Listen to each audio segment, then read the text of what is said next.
2 साल की कोरोना की पार्श्वभूमि पर जिस प्रकार से उद्योग और व्यापार बंद था, टैक्सेस कलेक्शन कम था, तो इस पार्श्वभूमि पर आर्थिक स्थिति ठीक न होने की पार्श्वभूमि पर बजट किस प्रकार से आता है, यह सबके मन में उत्सुकता थी। लेकिन बजट जब डिक्लेयर हुआ तो देश के हर व्यक्ति को आनंद हुआ। हर व्यक्ति का विचार करके बजट तैयार किया गया।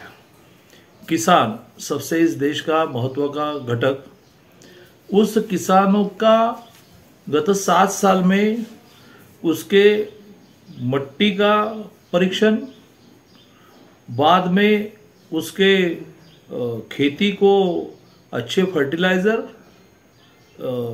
जितनी मात्रा में चाहिए उतने फर्टिलाइज़र, नो शॉर्टेज, अच्छा बीज, और सबसे महत्व की बात, पानी सप्लाई के सारे प्रोजेक्ट लगभग पूरे होते आने के कारण खेती को पानी से उत्पादन तो बढ़ गया।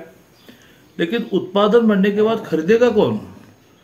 इस बजट में 2.37 लाख करोड़ की प्रावधान ये प्रमुख रूप से धान यानी चावल जिससे बनता है, और सबसे यानी पैडी, और सबसे महत्व के बाद गेहूं के परचेस के लिए रखे गए।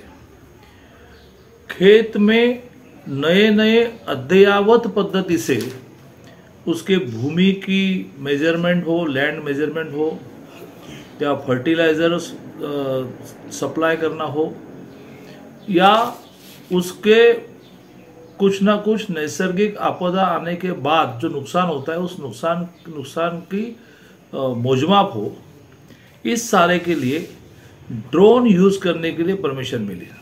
किसान ड्रोन करके उस ड्रोन को कहा जाएगा, उससे चाहे वो भूमि मापन हो, लैंड मेजरमेंट हो, फर्टिलाइजर जमीन को देने का विषय हो, या नुकसान के बाद एग्जैक्ट नुकसान का अंदाजा हो, यह अब उस ड्रोन के माध्यम से एग्जैक्ट बन जाएगा।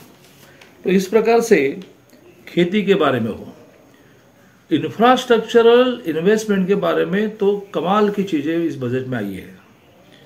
25,000 किलोमीटर नए नेशनल हाईवे बनेंगे, 60,000 करोड़ के पेयजल की योजना, हर घर में नल से पानी जाएगा। इस देश की ग्रामीण महिला, उसका दिन का सारा समय ये पानी